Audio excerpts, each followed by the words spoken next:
Updating you on the breaking news that we had for you earlier, there's been a powerful series of aftershocks that have hit central Italy. This happened just a couple of hours ago. It's knocked out power in areas and some places as far as Rome, which is about 150 kilometers from the center of where this aftershock first occurred. People are able to feel those aftershocks. There's been power that's been knocked out, as we've said. Let's get you straight to Sabina Castelfranco. She's a CBS News reporter. She's in Rome. She could feel the aftershocks. Sabina, what do you know? What have you felt? What have you seen?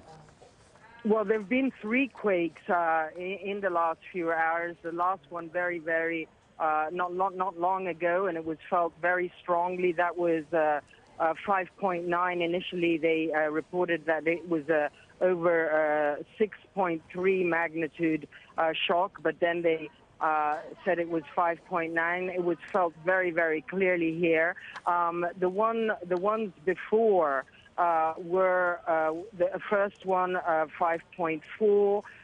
Then there was another one that came down a bit. It sent people in a total panic here. People are concerned. It's only been 2 months since a major quake in the same area in central Italy killed 300 people. So a lot of people fled out into the streets. So far, however, there's been little report of damage. Only 2 injured reported from falling rubble. The weather conditions are not helping matters. In fact, they're hampering the situation. It's very cold in the affected areas. Not only that, but it has been raining very heavily. No report of victims at this point, but of course this could change overnight, and obviously people are scared that there could be more aftershocks. Sabina, we know, as you mentioned, just 2 months ago in the town of Amatrice, was hit by these earthquakes. Just this area that you were talking about just now hit is about 40 miles north of that area, Amatrice. We know that Italian Prime Minister Matteo Renzi was here at the White House at a state dinner last week. What has he said about the power of these quakes? Has he come out to address the country yet? He has not come out to address the country quite yet, but he is following the situation, we're told. The Civil Defense Department is also following very carefully. It is expected that there's going to be assessment of any damage throughout the night and obviously tomorrow. The hope is, of course, that there will be no more aftershocks, because people are feeling very jittery, very uneasy, concerned that this is just the new beginning of more quakes.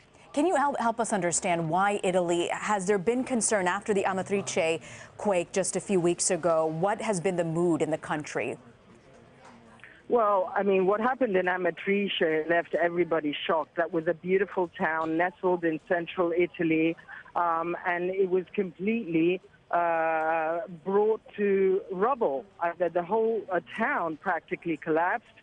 Beautiful buildings, and people here are concerned about what is happening in central Italy. It is not the first time that these quakes occur in the area. We remember Assisi, we remember L'Aquila a few years ago, and there another 300 people were killed. I mean, this is an area, central Italy, that is prone to quakes. There is a fault along the Apennine Hills, and it makes people very uneasy, because they know that they live in an earthquake-prone area where many of the homes have not been built according to the right criteria that is needed in an area that is prone to earthquakes. And Sabina, that's the question, I guess, that for a lot of people who are hearing the news of this earthquake so soon after the last quake killed so many people, that these homes, some of these structures are not earthquake-proof. Is there anything on the horizon that will sort of change that? Well, I think there certainly is a lot on the horizon that is going to change that. Measures are being taken to avoid that something like this ever happens again, that people that are living in these areas, in these small towns, can find their towns flattened. It's not going to be allowed anymore, and certain measures have been taken also to avoid mafia infiltration. This government is certainly very concerned that reconstruction is done in a very different way as to how, compared to how it was done in the past. Sabina, we're just showing our viewers right now a map. The red area is the center of those aftershocks. You are in Rome. Our viewers can see that's sort of at the bottom of the screen there. What did you feel in Rome?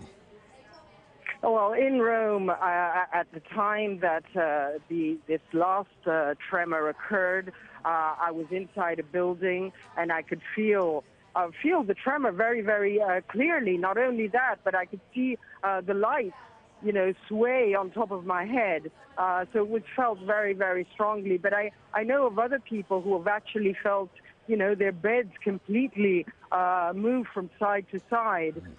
So in Rome, in different parts of Rome, it was certainly felt very, very strongly. And we know this attack, we should point out, as you can see from the video, it's nighttime there now. The first quake happened at about 7:10 p.m. local time.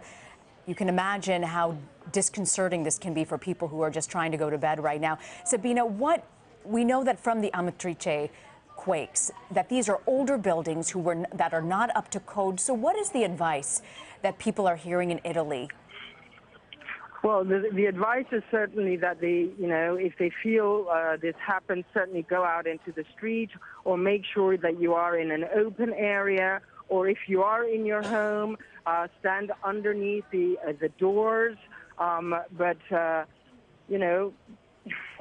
Take care is the big word around here, but certainly try to avoid being inside a home.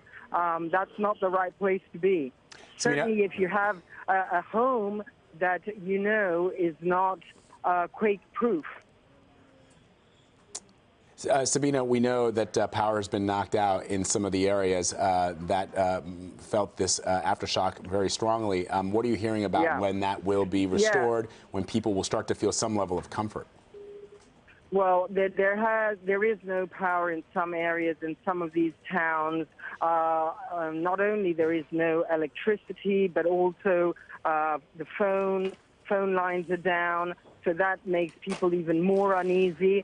It will require a little bit of time until that power and those phone lines, are made good again.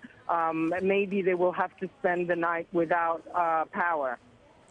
And when you talk about this area, can you just remind us again, how has the cleanup and the recovery efforts been for the town of Amatrice, where 300 people were killed just 2 months ago?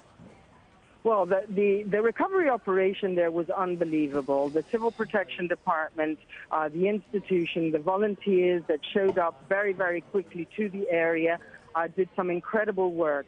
They cleaned up the area very fast. They picked up the rubble. They brought in bulldozers and all sorts of heavy earth-moving equipment, and managed to clean up and organize and set up tent cities for these people who were left homeless very, very quickly indeed. They were providing shelter, they were providing food, they were providing water.